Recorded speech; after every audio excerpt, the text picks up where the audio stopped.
The most dangerous battlefield in human psychology is the one where you cannot see the real enemy. When a narcissist decides to destroy your life, they rarely attack you directly. Direct warfare is risky. It leaves evidence. It compromises their carefully constructed public image of perfection and benevolence. If they attack you openly, they risk being exposed as the villain. And to a high-level manipulator, exposure is a social death sentence. Instead, they execute a strategy derived from global military espionage, proxy warfare. They don't come after you themselves. They recruit an army to do it for them. In psychology, these recruits are known as flying monkeys, a term borrowed from The Wizard of Oz, where the Wicked Witch sent winged primates to do her grim bidding. In reality, these are your friends, your family members, your coworkers, and your neighbors, people you have known for years, people you trusted. Suddenly, you notice a shift in the room when you enter. Conversations freeze, eye contact is avoided. People who used to support you begin to question your sanity, your intentions, and your memory. You feel an invisible wall rising between you and your social circle, but you cannot find the source. You're not losing your mind. You are simply targeted by a predatory network. The narcissist has successfully weaponized your own community against you, transforming innocent people into unconscious instruments of psychological abuse. Understanding how this architecture is built is your only chance at survival. Here is the cold, analytical breakdown of how a narcissist turns your world against you and how they force your friends to pull the trigger. The architecture of deception. To understand why people fall for this manipulation, you must understand the primary objective of the narcissist: the total execution of a smear campaign. A smear campaign is not a sudden reaction to a fight, it is a preemptive strike. Long before the narcissist openly breaks a relationship with you, they begin planting seeds of doubt in the minds of everyone around you. They do this quietly through casual, offhand comments. They will sit down with a mutual friend and say with a deeply worried look on their face, "I'm really concerned about them lately. They seem so unstable. I'm doing everything I can to help, but I'm running out of options." Notice the calculated perfection of this move. The narcissist has not insulted you. They have not shown anger. Instead, they have framed themselves as a deeply compassionate, suffering caretaker while simultaneously labeling you as unstable, irrational, or toxic. Human beings are naturally lazy consumers of information. We prefer narratives that are handed to us ready-made, especially when they are delivered with an aura of deep emotional distress. When your friends hear this, their subconscious files it away as a fact. They don't double-check it with you because doing so would feel awkward. By the time you actually have a conflict with the narcissist, the trap is already set. When you react to the abuse with natural anger or defense, the narcissist turns to the group and says, "See, I told you they were like this." Your natural reaction to being mistreated becomes the definitive proof of your guilt. The circle closes, the narrative is locked, and the flying monkeys are officially activated.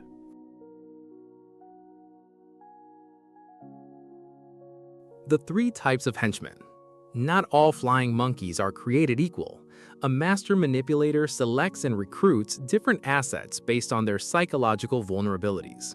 To navigate this matrix, you must recognize the three distinct archetypes currently operating in your circle. The first archetype is the naive enabler. These are usually good, empathetic, but highly gullible people. They genuinely believe the narcissist narrative of victimhood. They are driven by a rescue complex. The narcissist tells them how deeply you have hurt them, and the naive enabler feels a moral obligation to step in. They will approach you under the guise of mediation, saying things like, "They just love you so much, why can't you just let it go?" They don't realize that by forcing you to compromise, they are delivering you straight back into the jaws of the predator. The second archetype is the eager pleaser. These are individuals with low self-esteem who are desperate for validation from the highest-ranking social figure in the room, which is always the narcissist. They don't care about the truth. They care about proximity to power. They join the smear campaign because it makes them feel included, important, and safe from becoming the next target. They are the ones who will actively spy on your social media and report back to the master manipulator. The third and most dangerous archetype is the malicious conspirator. These are individuals who possess latent dark triad traits themselves. They know exactly what the narcissist is doing, and they love it. They enjoy the drama, the destruction, and the secret thrill of watching someone get socially liquidated. They don't need to be deceived. They are willing volunteers in your execution. Once the army is recruited, the narcissist deploys them to achieve 3 distinct strategic objectives. The first objective is data harvesting. When you go no contact with a manipulator, you cut off their narcissistic supply. This drives them into a state of psychological withdrawal. They panic because they no longer have eyes on your life. They send their flying monkeys to gather intelligence. A friend will call you out of nowhere, acting completely casual, asking how your career is going, if you are seeing anyone new, or where you are living. Every single detail you provide is instantly fed back to the narcissist to help them calculate their next move. The second objective is gaslighting by proxy. If the narcissist tells you that you are wrong, you can easily dismiss their opinion. But what happens when 5 of your long-term friends tell you that you are being unreasonable? Your confidence begins to fracture. You begin to question your own memory of the abuse. If everyone else thinks I'm the problem, maybe I really am the toxic one. This is the ultimate victory for the manipulator, using your own support system to break your internal psychological gravity. The third objective is the preservation of innocence.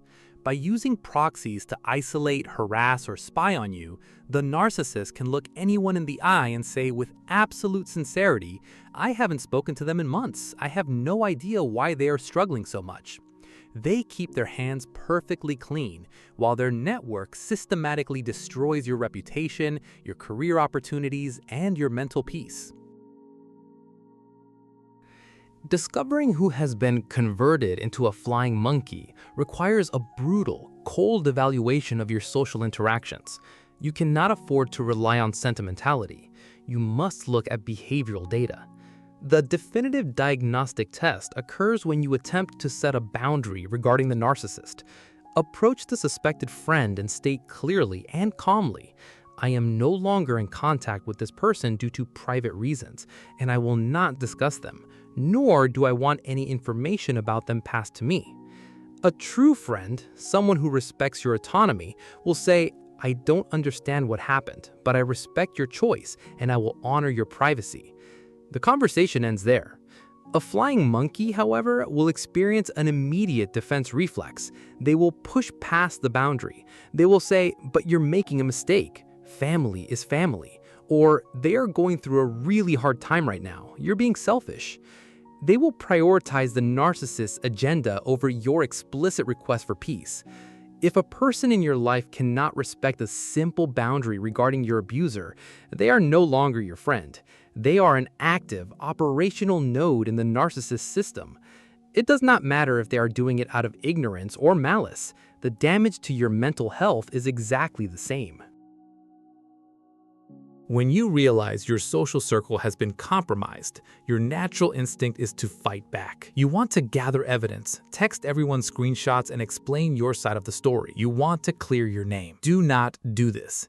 It is a fatal strategic error. When you try to defend yourself to a flying monkey, you look guilty. To them, your frantic explanations look like desperate damage control. Furthermore, any information, anger, or vulnerability you show during that defense will be immediately carried back to the narcissist, giving them new ammunition to refine the smear campaign. The only way to defeat a predatory network is to collapse the board. You must go completely ghost. You must cut off not only the narcissist, but every single individual who acts as their messenger or defender. If a friend brings you information about the narcissist, cut them off. If a family member tells you to apologize to save face, cut them off. This is not a loss. It is a violent, necessary detoxification of your life. When you withdraw completely and offer absolute, freezing silence, the narcissist system begins to starve. They no longer have access to your energy, your reactions, or your data. And the predator with no prey eventually turns on its own pack. Deprived of your reaction, the narcissist will inevitably reveal their true, volatile nature to the very flying monkeys who once defended them. Let them play their games in the dark. Your silence is not weakness.